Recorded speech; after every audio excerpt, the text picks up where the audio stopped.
Every Minecraft player uses the F3 debug screen. That includes speedrunners, technical, and even casual players, since it contains so much useful information. But despite that, it's incredibly ugly, overcrowded, and confusing. But what if we didn't have to depend on it? What if Minecraft killed the F3 screen? This video is split in 3 parts: the why, Mojang's solutions, and my modded suggestions. What, did you think I wasn't gonna include mods in this video?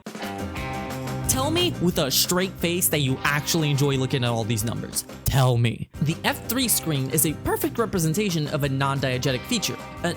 Oh right, you don't know what that means. Okay, so an example of a diegetic feature is when you fill a cauldron with water or bartering. These things are in-world interactions, while something like the crafting table UI or the villager trading screen are non-diegetic features. Now, non-diegetic features are not inherently bad, since some of them are quite necessary to make the game actually playable. But the F3 screen, it's evil. It's a debug screen, something usually meant for developers, but casual players have to use it in order to locate their friends? Even Mojang agrees with me on this, specifically Jeb in his game design book. I'm personally also an opponent of the F3 debug screen. I don't want players to... I'm sorry, I can't do this. So if even Mojang agrees that the F3 screen should be gotten rid of, what have they done about it? One of the most common things players use the F3 screen for is checking their FPS, but did you know that for the longest time, using the debug screen actually cut your FPS in half? That's because of Minecraft's inefficient text render... Dude, is my PC okay? Are you looking to upgrade your old dusty PC that can barely run Minecraft at 2 FPS? Well, I've got the place for you, as I'm happy to announce my partnership with Apex Gaming PCs. Whether you're just an average gamer who's looking for a budget build, like the Apex Bronze, or need a workhorse that can handle streaming or video editing, or really anything in between, Apex PCs has got you covered, with computers that are built by professionals using top-of-the-line components from trustworthy brands. Not only that, you can use code Luxintrus or go to the link in the description to get 3% off when you buy an Apex Gaming PC. Thanks again for sponsoring this video. Let's get back to it. Let's say you've just built the world's most beautiful starter base and you want to make sure that you don't lose it whenever you go out exploring. So what do? Back in the day, what people used to do is get a bunch of dirt, make a dirt pillar, jump off it. Oh crap. Oh, I don't remember where I built that house. Oh, there it is. I guess this technique is still useful for something. Anyways, as I was saying, this was the only solution you had back then, but then compasses were introduced. And while they can only track your spawn point, that doesn't mean you can set up a bed and then set your spawn there. And now the compass will point towards, okay, it's not working. It should exactly track where you last set your spawn point, which is great if your bed is at your base. One problem though. Oh, that is an unfortunate shape. All right, that's better. What if you want to track more than one base? What do you do then? You have to resort to using F3 and noting down each of your base's coordinates. It's basically your only choice. Now that was until snapshot 20W13A, in which the lodestones were added. That, aside from looking so sexy, like, oh my god, I love this texture, can be used to track multiple locations. And the best part about it is you don't have to interact with a single number. I mean, this is as immersive as it gets. Congrats, Mojang. You did it. You fixed it. Right? Nobody uses them at all. Why is that? Why would nobody use such a great feature? Well, it's time to teach you about friction. Let's say you actually want to get one of these lodestones. How do you do that? Well, you can find them in bastions.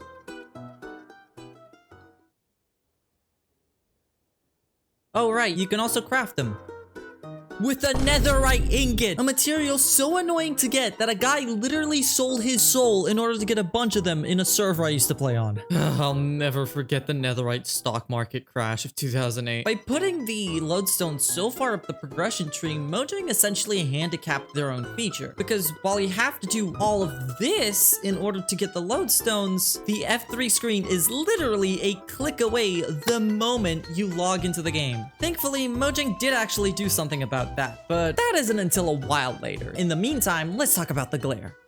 Pop quiz time. Can you tell me which one of these blocks on the floor of this cave allow for mobs to spawn? I'll give you the answer in a bit, but I bet most of y'all probably can't tell at all, which can be quite annoying if you're the type of person to decorate their base with moody lighting. Unlike the psychopaths who just do this. So, aside from the F3s... Whoa, sorry, that scared me. What feature does vanilla Minecraft offer to the players in order to figure that out? That's right.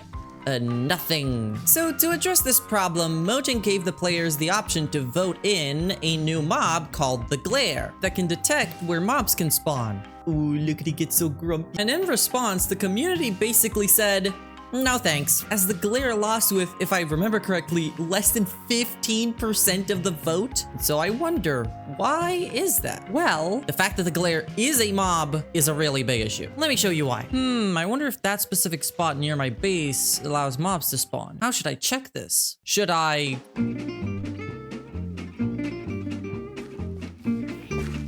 Wait, no, god damn! All right, buddy. Can you go there? Can you go?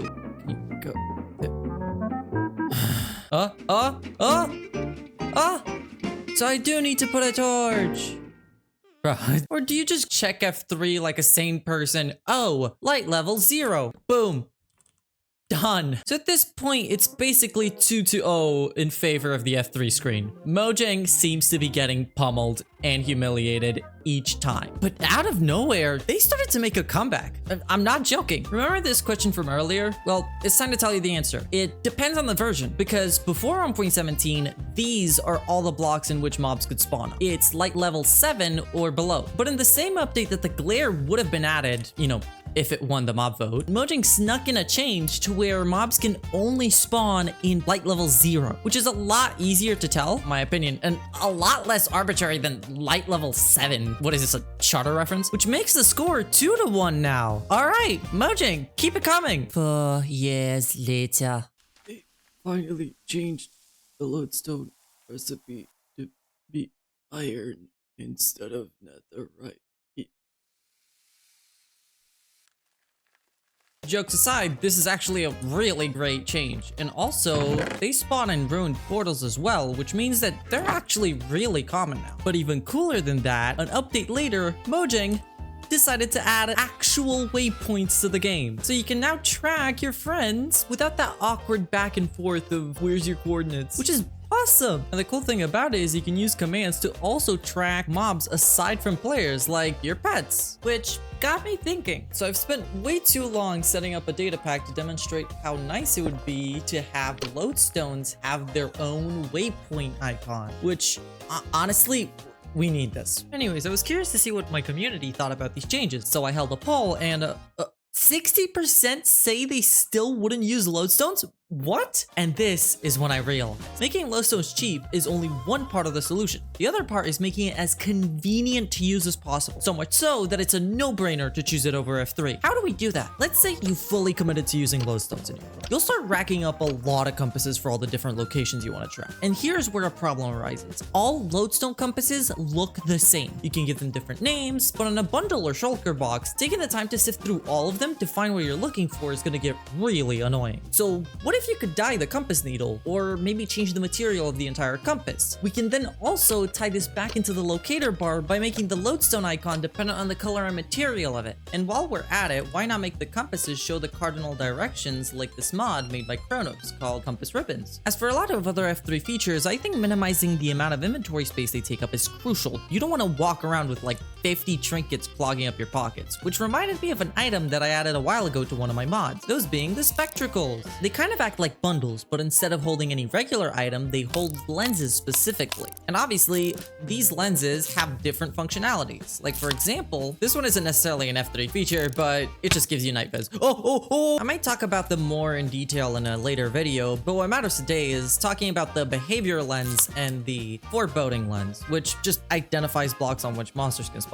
So if I use it, you can see this spot here. Oh, right, it's everywhere because none of this is lit up. I think you can piece together how a feature like this could be expanded upon in order to replace a bunch of F3 features. All right, this goes without saying. I logged into the wrong account. Whatever, I don't have time for this. The title of this video is formatted like a question. Should Minecraft kill the F3 screen? And actually, my answer to that is no. I don't think Minecraft should kill the F3 screen. Mostly because there are so many different use cases for this, especially for technical players. I have barely scratched the surface with the amount of things the F3 screen is used for. To understand the scale of it, we've only looked at block coordinates, light levels, and the cardinal directions. But I haven't even mentioned the pie chart, or checking what biome you're in, or looking at block state, or TPS, or the entity counter. I think you get the point. But while Mojang can't kill the F3 screen, it can sure as hell tame it. The average player doesn't need to know all of this information. The most they'll probably want to check for is FPS. So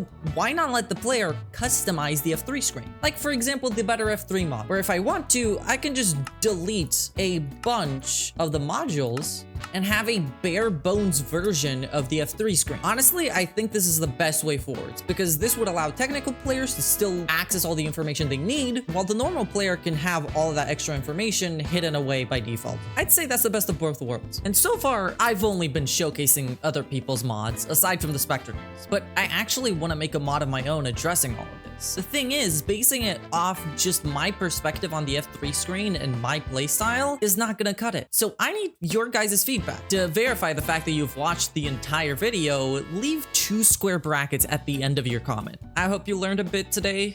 If not, GG's.